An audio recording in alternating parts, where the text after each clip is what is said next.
घुड़के चली। मजा आ गया ये नाजिया। आजा इधर। आज मैं एकदम मूड में है रे नाजिया, कमाल की मूड में है।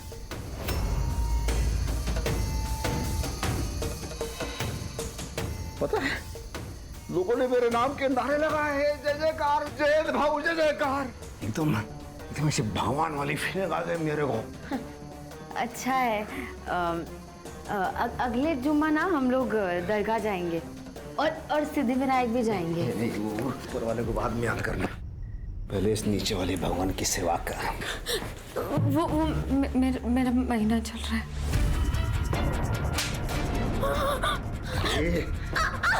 तुमने मेरे को बेटा दिया इसलिए तेरा ये नाटक सुनना पड़ता है, लेकिन क्या है आज मूड है, तो मूड वेस्ट नहीं करूंगा अब मैं।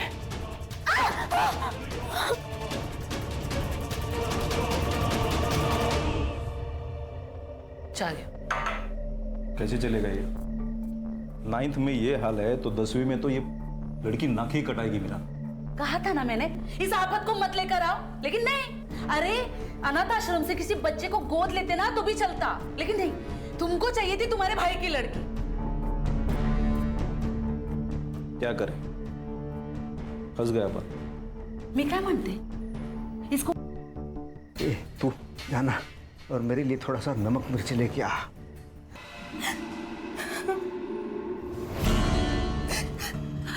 तुम हसन, तू याद क्या कर रहा है? लेने आया हूं तुझे।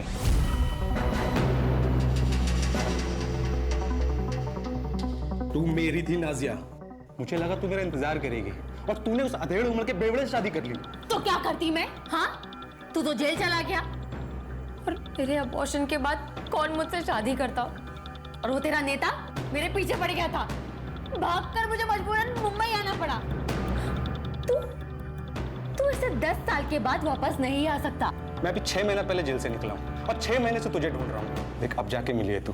देख मुझे पता है तू तेरे पति के साथ खुश नहीं है, लेकिन वो मेरे बच्चे का बाप है और मैं उसे कभी नहीं छोड़ सकती। और तेरे को पता नहीं है, जैद बहुत ताकतवर है, वो कुछ भी कर सकता है। ए नाजिया, मैं दुर्गापुर का सबसे बड़ा शार्प शूटर हूँ। हमें किसी से डरने की जरूरत नहीं है। तेरा वो जयंत है ना, इसके लिए तो मेरी एक गोली काफी है।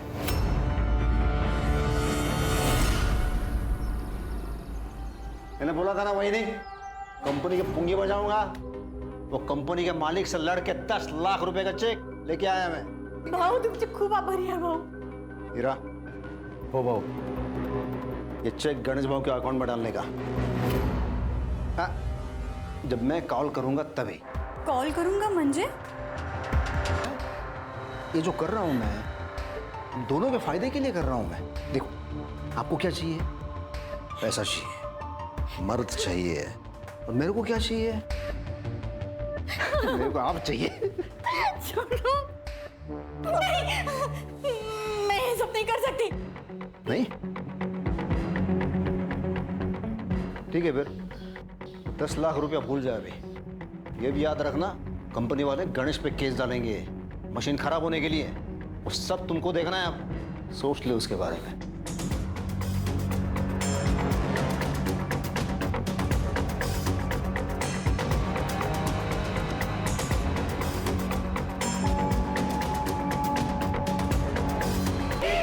कुछ करो ना। अरे वो सर्विस करने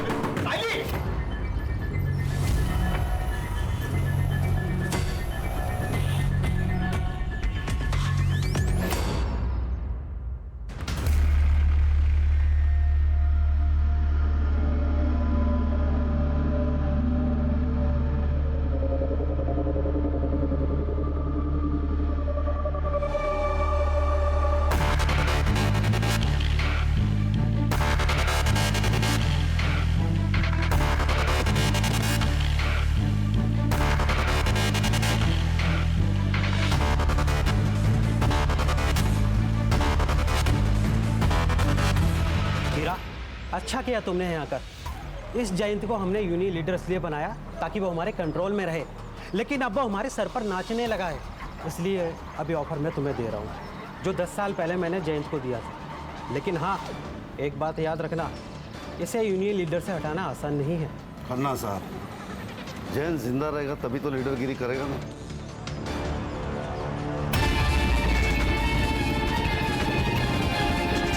सर, ये हमारी बेटी के बारे में।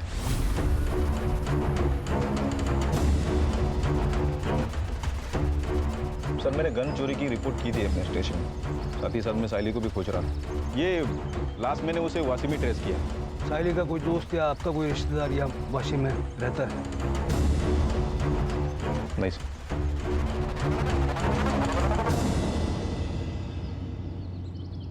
अरे रुकिए रुकिए, अरे वो देखिए लड़की, ऐसे बेचारी सिकुड़ कर सोई रही है। हाँ तो हम क्या करें उसमें? ऐसे कैसे? उसे हम अकेला नहीं छोड़ सकते।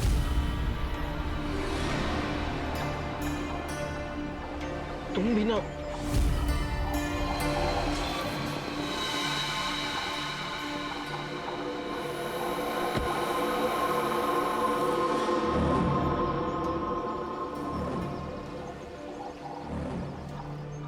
बेटा, अरे नहीं नहीं बेटा, डरो नहीं, मैं कुछ नहीं करूंगी तुम्हें। तुम ठीक तो हो? खोई हो क्या? चल, हम यहीं पे रहते हैं, हमारे साथ घर चलोगी? आओ।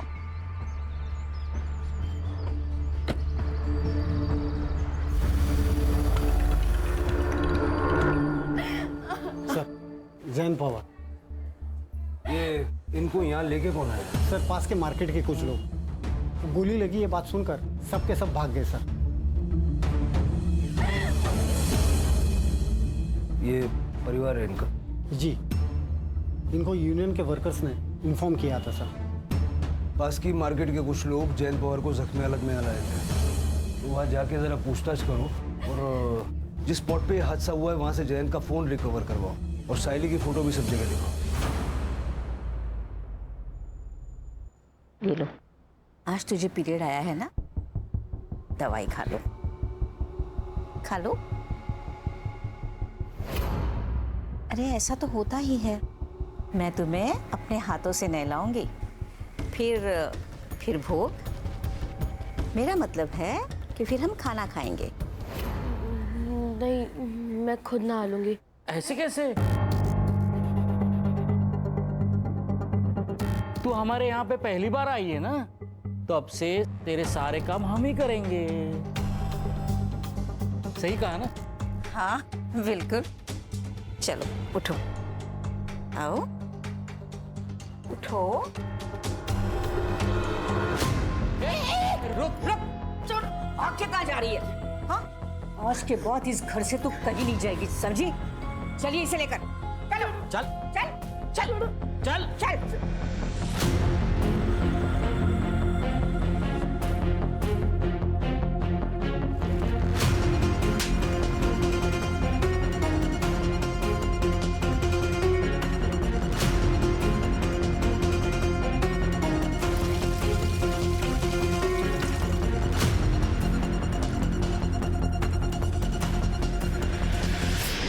इस लड़की को आपने देखा है कहीं, या आपके पति की जान पहचान में हो? नहीं सर, मैं नहीं जानती। और ये कहाँ काम करते थे, किससे मिलते थे, मुझे कुछ नहीं पता। आपको किसी पे शक है क्या? मतलब कोई ऐसा होगा ना जो आपके पति पे हमला कर सकता है? सर मुझे कुछ नहीं पता सर, लेकिन पिछले 4-5 दिनों से बहुत परेशान लग रहे थे और मैंने 1-2 बार गुस्से में बात करते हुए भी सुना था। पर क्या? पर सर, वो उनकी पहली बीवी और उनकी बेटियां उनका पीछा ही नहीं छोड़ रही थी। कुछ दिन पहले तो वो मेरे घर तक आ गए। मैं जयंत की जायज बीवी हूँ, समझी? उसके घर, उसकी जायदाद पर मेरी बच्चियों का हक है। मैंने नहीं कहा था जयंत से कि सारी जायदाद मेरे बच्चे के नाम कर दे, उसने खुद की है। तो उससे ये बात जरूर कह देना कि अगर उसने अपनी वसीयत नहीं बदली ना, तो मैं उसे छोड़ूंगी नहीं। उसके मरने के बाद उसका सब कुछ मेरा और मेरी बच्चियों का ही होगा। सर वो इनकी पहली पत्नी को बहुत गुस्सा आता है।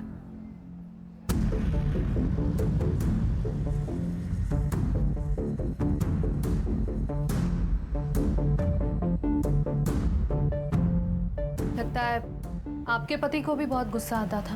मैडम, मर्दों का तो खून गर्म ही होता है।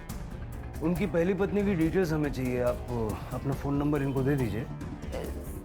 सर वो दरअसल मेरे पास फोन नहीं है। इनको नहीं पसंद था कि मैं फोन वगैरह यूज करूं, लेकिन आपको इनके फोन में का रास्ता था, आपने कुछ देखा था? और उनका फोन वगैरह मिला? फोन का तो ध्यान नहीं है, लेकिन वो रोज आते जाते तो हम लोग को मालूम रहता। इस लड़की को देखा है पहले? नहीं सर। आपने? नहीं सर। मैडम, आपने देखा इसे? नहीं। सर ये टोपी मिली है, शायद जयंत की होगी। और ये बुलेट शेल वहाँ उधर गिरी थी सर। और सर ये 9mm है। 9mm?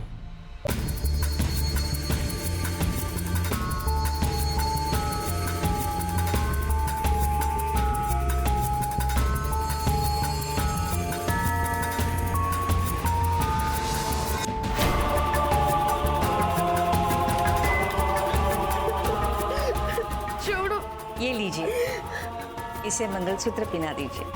हाँ, ये तो पहनना ही पड़ेगा, क्योंकि अब तू मेरी बीवी बनेगी। छोड़ो, मुझे ये नहीं पहना।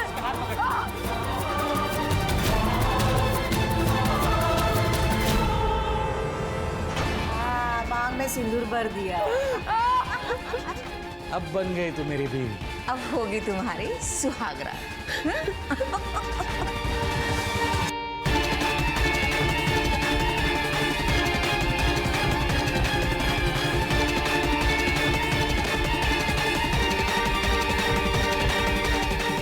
आजा। मैं मार दूंगा। तू तेरे पास ये गन कहाँ से आई? मुझे अपने घर जाने दो। मैं मार दूंगा। मुझे अपने घर जाने दो। पकड़ इसे, पकड़। चल चल।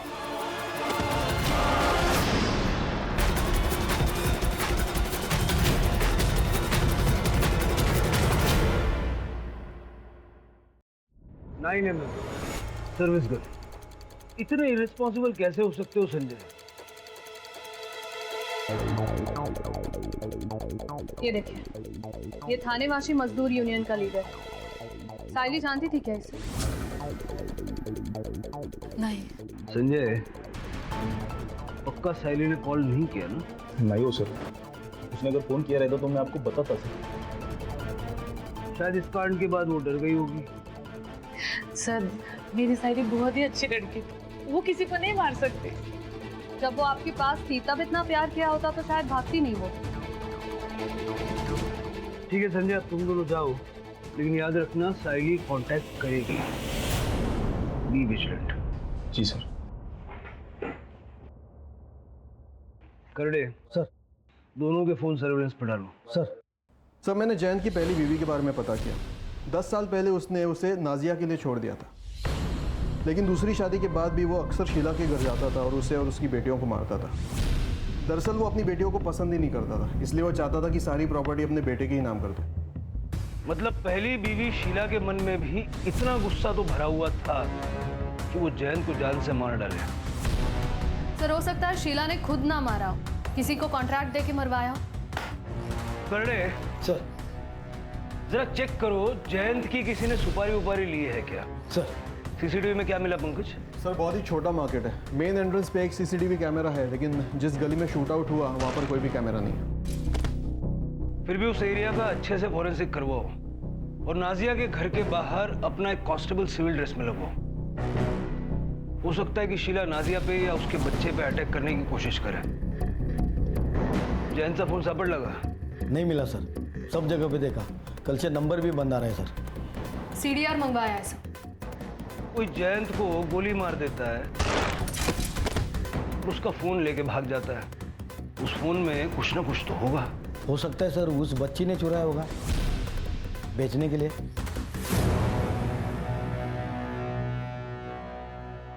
दस साल हो गए साहब उसे हमें छोड़े हुए। लेकिन वो अक्सर यहाँ पर आया जाया करते थे ना? टाइल मारने आता था साहब। और बच्चियों से मिलने, कभी पैसे देने।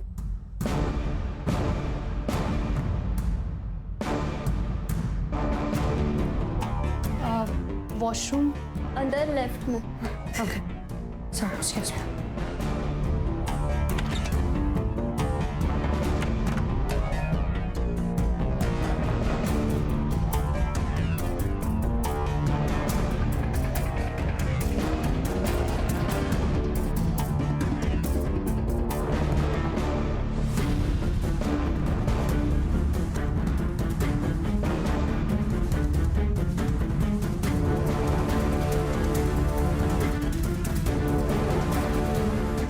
आपके पति ने अपना घर नाजिया के बेटे के नाम कर दिया, गुस्सा तो आया होगा आपको। और हमने सुना है कि आपने धमकी भी दी थी। हाँ साहब, लड़ाई की थी मैंने अपनी बच्चियों के हक के लिए। अपनी शादी तो बचा नहीं पाई, उससे क्या मारूंगी।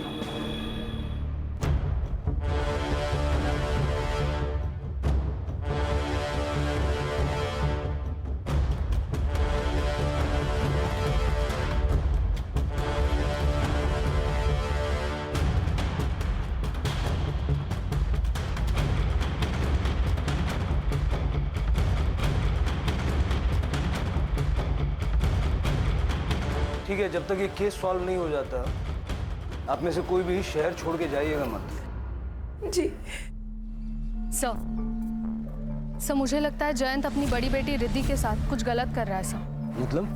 मतलब मैंने रिद्धि की बॉडी पर भी सेम मार्क्स देखे जैसे हमने नाजिया की बॉडी पर देखे थे हॉस्पिटल में। ये देखें सर, ये सामान मुझे उनके बाथरूम और बेडरूम से मिला। और सर, ये रिद्धि की अबॉर्शन रिपोर्ट। लेकिन मानसी, हम श्योरली ये नहीं कह सकते ना कि ये जयंत ने किया होगा। हो सकता है रिद्धि का कोई बॉयफ्रेंड हो या शीला ने रिद्धि से पैसों के लिए ये करवाया हो। इस घर पे नजर रखो, शीला और उसकी दोनों बेटियों का CDR निकलवाओ और अबॉर्शन क्लिनिक जाके पता करो कुछ मिलता है क्या। Yes sir. हमने जयंत पवार की इंफॉर्मेशन निकाली है खन्ना जी। उन्होंने अभी अभी आपकी कंपनी से 10 लाख रुपए का मुआवजा लिया था, राइट? हमने पता किया है आपके पुणे के, नागपुर के और गुजरात की फैक्ट्री के वर्कर्स उससे बहुत खुश थे। वो लोग यूनियन फॉर्म करने वाले थे।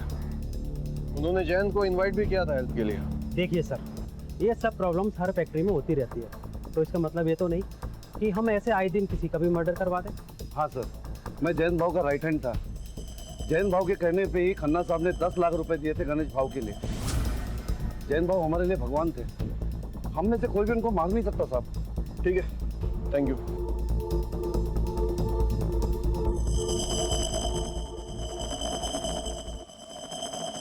सर, हमने साइली के दोस्तों से और क्लासमेट से दोबारा बात की और आपके कहने के मुताबिक सबके घर पे भी गए, लेकिन साइली का कहीं कुछ पता नहीं चला। मैडम, जयंत, शीला और उनके बेटियों की सीढ़ियाँ। ओके सर, शीला को रोज सुबह 11 बजे एक नंबर से कॉल आता है। ये नंबर रिद्धि के नाम पर रजिस्टर्ड है सर। रिद्धि के नाम पे? यस सर, लेकिन इसका लोकेशन जयंत और नाजिया का घर दिखा रहा है सर। और फिर 11:30 बजे ये फ़ोन स्विच ऑफ हो जाता है। रोज आधा घंटा शीला से बातचीत की जा रही है। मतलब जयंत ने ये नंबर सिर्फ शीला से बात करने के लिए लिया था। यस सर, जयंत ही बात करता होगा और नाजिया को ये पसंद नहीं होगा कि वो अपनी पहली बीवी से बात कर रहा है। सर, कहीं ऐसा तो नहीं है कि नाजिया ने ही जयंत को मरवा दिया हो क्योंकि वो अपनी पहली बीवी से टच में था? हो सकता है। जेलसी एक बहुत बड़ा फैक्टर है। अबॉर्शन क्लिनिक से कुछ पता चला? यस सर, रिद्धि का अबॉर्शन हुआ था लेकिन वो शीला के साथ गई थी सर। बच्चे के पिता के बारे में नो आइडिया। सर, मैंने जयंत के बारे में आसपास पूछताछ की कि जयंत काफ़ी बार शीला के घर आता था। बोला शिंदे। हेलो सर, एक आदमी नादिया जी के घर पे आया था। सुबह भी आया था और रात को भी आया था। फोटो भेज। ओके सर, भेजता हूँ। ममता, सुन ना, मैं क्या कह रहा था, उस लड़की